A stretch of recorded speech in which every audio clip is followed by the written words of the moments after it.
Okay. So, balik tayo kay Chris. Chris, sa experience niyo ba sa online, ilang porsyento ang tinaas ng income niyo? Masarap to. Ay, ang sarap nung... Sagutin niyo lahat to. Ayan, ang sarap Kitaan, nung- usapang kitaan to. Bistuhan ng income to ngayon. Alright. Nakakatawa kasi, nung sinabi ni Upline Bert dati na yung downline niya na yon naghahagis ng lambat, imbis na, yung iba namimingwit lang, sabi ko, malaki income nito. Nakakatawa kasi, din ko nakita, meron mga 100% hanggang 1,000% po yung inilaki ng income. Ibig sabihin, meron ako kilala ha, 1,000%. 1,000%. Kumbaga, nagte-10,000, naging 100,000. Mga ganun ang usapan.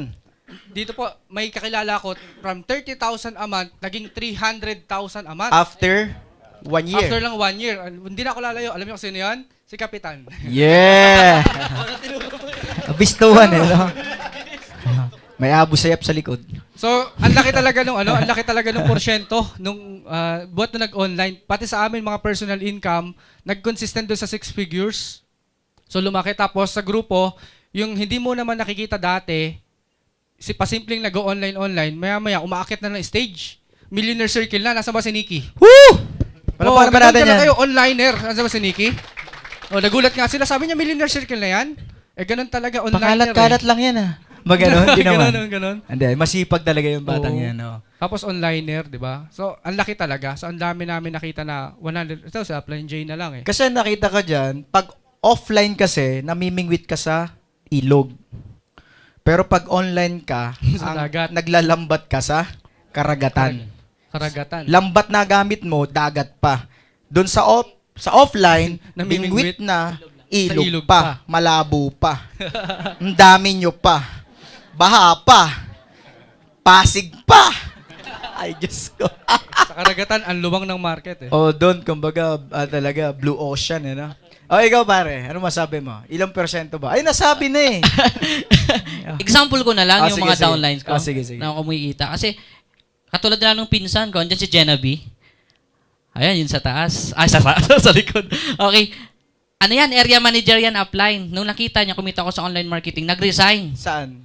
sa SM. SM, oh. Nag-resign. Ngayon kumikita na ng 100,000, wala pang isang taon. Woo! Palapan natin. Tsaka yung upline ko, Sino? si Adrian Bito. Ay, akala ko yung doktor. Yung Hindi, kasi upline ko rin si Adrian. Pero Tapos, yung doktor ba apply mo? si Doc Arthur. Pinakita ATM sa akin, gas-gas. Gas-gas. Araw-araw nag-i-ingkas. Nag-iingkas. Sabi ko, bakit? Wala, trip ko lang. Nung pumasok kasi yung grupo ng UEI sa online marketing, yung upline ko si Up Adrian, kumikita ngayon ng halos 700,000 a month. Oh. Grabe. Asan ba si Adrian? Upline Adrian, nandyan po Saan ba? ba? Bonus yun. Ay, nagbibilang ng pera. Bonus yun si Adrian. May ano pa yun, may kakulitan pa yun na sobra. May ano yan, may bipolar ata yun, di ba? Hindi, joke lang. May camera upline. Hindi, positive yun. Oh, positive. Nagamot ng Sito per 7. Okay. Hindi, ang kulit nun, pero di ba, galing, hindi, nakita ko kung hindi pagalingan, hindi magaling magsalita. Ay, kung ito na yung hindi na pagalingan talaga dito magsalita. Pasipagan na lang prospecting, oh. Magagamit mo kasi yung kulit mo sa online. Kung Kulitan gaano lang ka- talaga. Oo, So, isa magagamit yun sa dapat ugali. mo. Kulit talaga. Kulit. Mm. O, isa sa asset, kulit. Pag makulit ka, may asset ka. Pag makulit Asset ka mo kasi, yun. makapal yung mukha mo eh. Oo. Oo. Di ba, ang kapal kasi sa Pilipinas, ang salitang kapal, negative. Pero sa English, guys, ano yan? Guts. Social na pangalan, di ba? Social. Guts, no glory. Sa atin, din mo makita sa Pilipinas eh, may mga bagay na dapat positive ang paningin mo, pero negative. Parang, ako makapal. Parang ayaw niya. Di ba, pag makapal ka, talagang aasenso ka, makapal ka eh. Di ba, mas positive sa atin pag balat sibuyas. Di ba, matusok, Iyak. na-reject, Nabuhay sa drama. Guts, guts. Na-expose kasi sa drama. Pag expose ka talaga sa drama, ang magiging karakter mo, parang isa kang dramatic na actor or actress. Tandaan nyo po yan. Kaya ingat po kayo sa kapapanood ng drama, kasi mahawaan ka. Magiging sistema mo yun. Kawawa ka po. Isa po yun sa load sa buhay. Mabigat na load sa buhay. Isa po yan sa nagpapabigat. Okay, balik tayo kay Bito. Hindi. So, nagsi-700,000. Oo, grabe. Saan pa nakatira to? Ortigas na. Alam mo, Naka-condo na, sariling condo na. Oo nga eh. Grabe. Tapos may kotse to. Sabi ko, ba't yung kotse yan, may kotse yan? Minsan nakapark lang yan sa tapat ng, yun, sa may Ortigas Extension. Sabi ko, parang baliwala. Kasi ang daming pera. Daming Sabi ko, pera. pero nakakahinanakit ng loob eh, no? Tama ba yung salita ako? Kami, bago kumita ng ganyan, 700,000 a month, abot 5 taon. Tapos ito, 1 taon. Halos mga 1 taon nga, pinag-online tayo, halos 1 taon. Sunugin ko yan. Diba? Kumbaga sa amin, 1 truck na rejection, sa kanya 1 sako lang. Diba? Parang ang ganda naman ng online. Hindi kayo, kami, sasabay kami dyan. Okay. Sa'yo, Jay, yung porsyento, kita. Wala ka ng mic. Malaki yung apps. Tapos natutuwa ako dun sa mga leaders ko na OFW. Kasi may nagme-message, apps, 3 months, grabe, 200,000 na pala ako. Ngayon nagme-message sa Within akin. 3 months. Ipon nila yun ha. Kasi usually, di ba, pag OFW, lahat, padala yung pera, padala. Hingi ni ate, ni kuya, ni mama, ni ante. Di ba? So, Ganun, ang laki ng tulong kasi hindi nila ini-in-cash. Wow. Kasi nga, si-save nga daw nila para pag uwi nila, ganito, ganyan. So, ang laki ng tulong. Kaya, grabing, thankful talaga ako sa online natin, online system. Kasi maraming natutulungan. So, simple lang, di ba? Kung kumikita yung ilalim mo, di ba, kikita ka din ng malaki. Yan. So, yun ang kagandahan po talaga ng online. May dagdag ako. Ba't parang hindi mo sinabi kita mo? Ba't kayong dalawa ang tatago? 500 kasi sa kanya. Ayan. Ito Pwede po magdagdag? dalawang ito, Montero Club po to.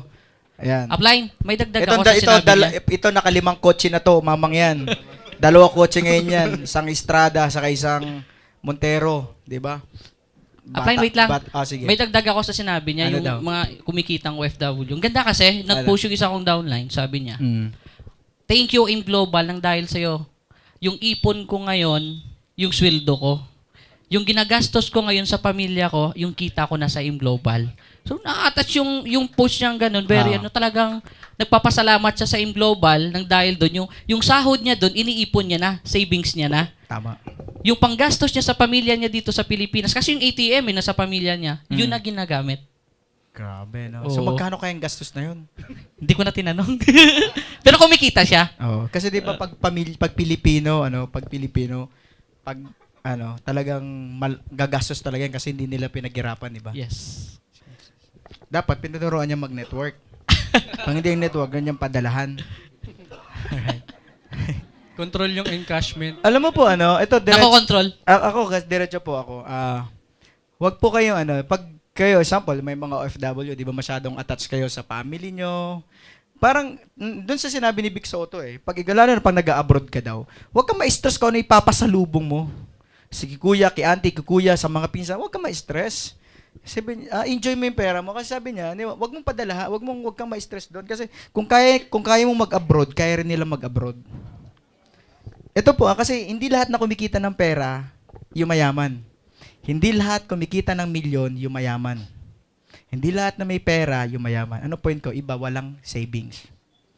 Kasi napupunta lahat sa iba, kinikita. Guys, tanggalin natin yung ugali ng parang gusto mong saluhin. Yung feeling hero.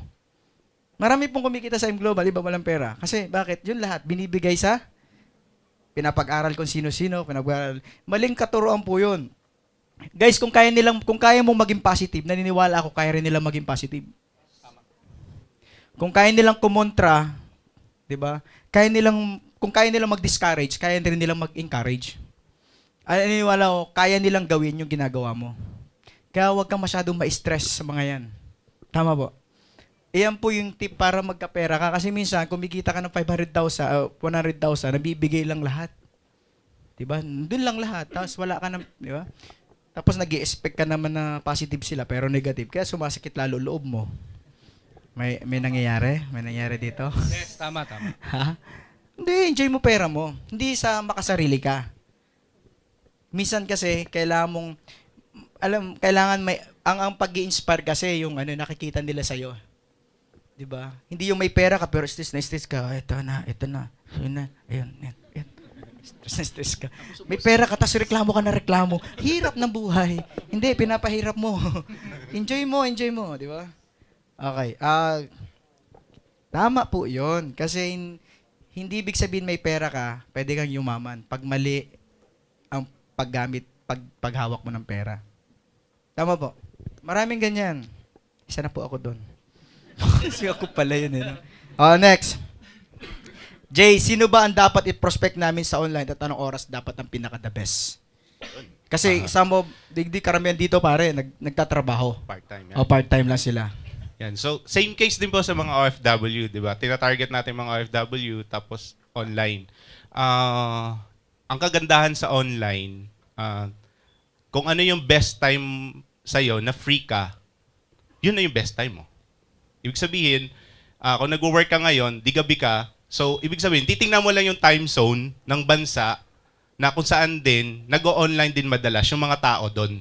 Yung gising ng mga tao. Oo, yun. So, Pahinga nila. yun. So, yun din mga bansa, natatargeted Okay, mo. karamihan, anong oras yun? Gabi ba yun o umaga? Kung gabi apps, usually... Hindi, ganito, para wag natin mahirapan. Kasi may trabaho nga sila. Yeah, okay. Umaga sila malamang. Sa gabi. So sa gabi ba, na open yung time nila, imbes manood sila TV, mag-relax sila, mag-online sila, alas 7, alas 8. Anong bansa ba dito hanggang alas, sabihin natin, hanggang alauna, magtatrabaho sila from 7 to 1. Gabi. Ano bang bansa ang pwede lang targetin nito? Usually yun, Asia, Middle East. Middle kasi halos same time natin. Tama. Kung umaga ka naman free, dahil kung nag-call center ka ngayon, umaga yung makapag-online ka, pwedeng US, Europe, yan. Europe. Ang Europe, ano oras yan? Alas 4 daw, madaling araw. Mga ganun na. Halos Alas pare 5. sila ng Okay. US. So, ayun po, sa mga nagtatrabaho dito, gabi may pagkakataon po kayo magtrabaho pa sa internet. Okay. Imbis manood kayo ng, ano ba yun, mga ano bang mga palabas ngayon na uso? Basta di ko nakabisado, basta yung kinakabaliwan nyo na ilang taon na hindi naman nagbibigay ng pera sa inyo, palitan nyo na lang po. Ano po? Alam mo, sabi ko nga sa kanila, hanggang pwede ka, pag may time ka pang manood ng TV, pwede ka pang yumaman sa online. Papalitan lang yung habit ng panonood ng TV sa pagre-recruit sa online. Sa pagbabad sa online. Guys, sa una, hindi siya ganun kabilis. Siyempre may adjustment. Tama po? Okay yun. Kasi 3 months, wala. Swabing-swabi na. 3 months, di ba? Study, 3 months. Pag talagang, kasi marami ka na makikilala sa online. Tanong ka ng tanong kayo dyan eh.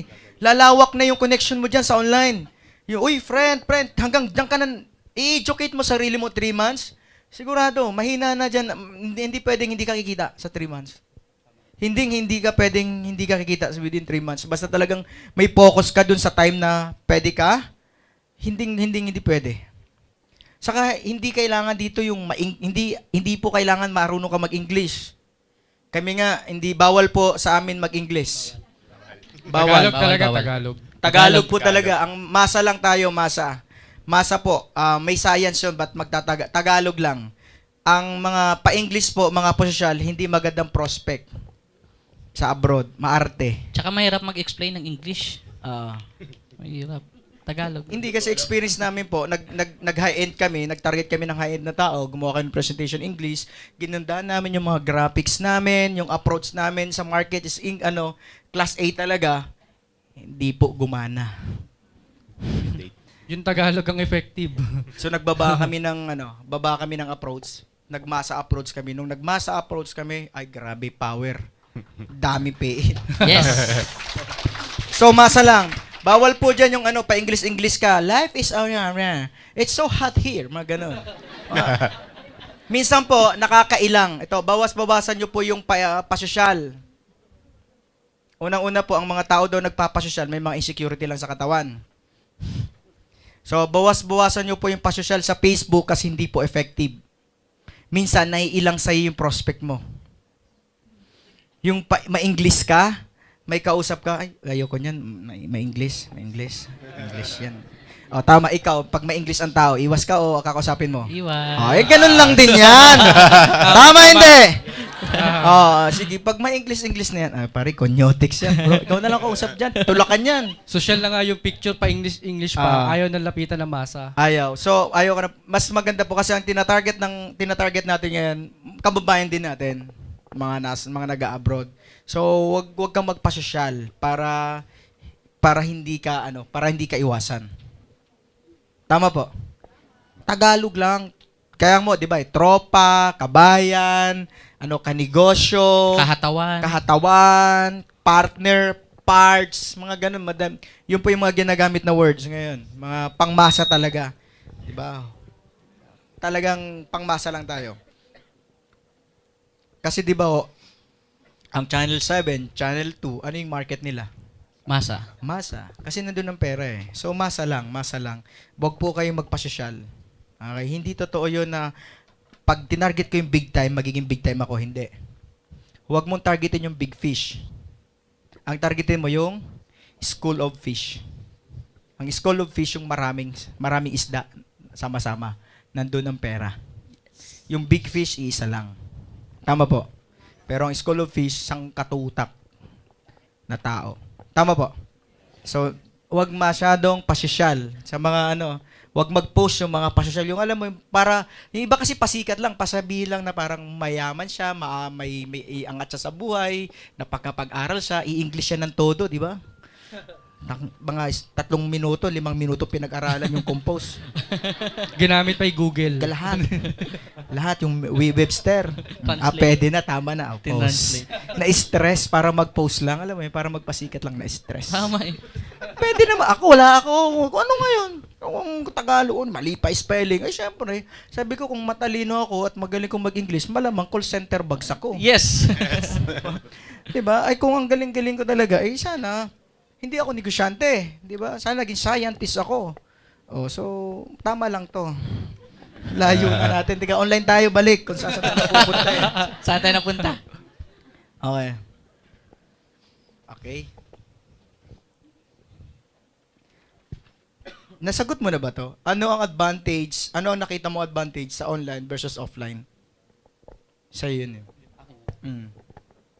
Ikaw, sa'yo to. Ikaw. Nakalagay, Captain Sunny Boy. Sino kayo nagtanong?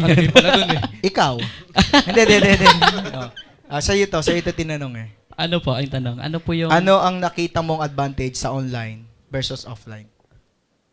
Hindi magastos pag sa online Yun. ka. Hindi magastos. Okay, ano pa? Tapos Di mainit. Hindi mainit. Hindi kasi nakakapagod eh. Nag-try kasi ako mag-offline, nakakapagod talaga. Pag yung na-reject ako sa offline versus na-reject ako sa online, may pagkakaiba ba? Ang laki ng pagkakaiba, Plan. Bakit? Sa online kasi, pag na-reject ka, hindi nag-pay in ito. Oo. Marami pa. Ang dami mong pang kinakausap. Oo. Hayaan mo na muna yan. Dito ako. Oo. Ang dami. Unlike yung pinuntahan mo na masahe ka, nagmerienda ka, Nag-absent ka pa. ginanong ka. Oo. Ginanong ka sa harapan mo. Matsakit. Dahil gusto ko, ako nga nagpipresent ako. Grabe. Talagang pawis ko talagang, kasi nag-tricycle lang eh. Tapos talagang power ako mag-present. Sabi nung nagpipresent, sabi nung kausap ko, tapos may dumaang pusa. Tapos, sige, tuloy mo. Bakla. Tuloy mo. Sabi. Tapos dumaan yung pusa. Ming. Pahain ko to eh. Hataw ako eh. Sige, tuloy mo. Tapos, ming. Ba, sabi ko. Sakit ah. Nangyayari. Sino naka-experience nun? Saya, no? Kaya sarap yun. Daming kwento. Ang ganda kasi sa online app, nagpre-present ka. Okay. Ang dami mong presentahan. Tapos, hindi pa sumagot, dinuna muna yung mga positive. Oo. Kinabukasan, online ulit. Kakausapin mo ulit. Oo. Follow up. Oo. Samantalang kanina, nagmiming.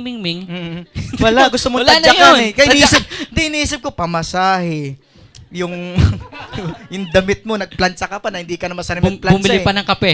Oo, hindi nga wala. ako pinakapi. Alright. Ayun. I think saka ito yung nakita ko, di ba?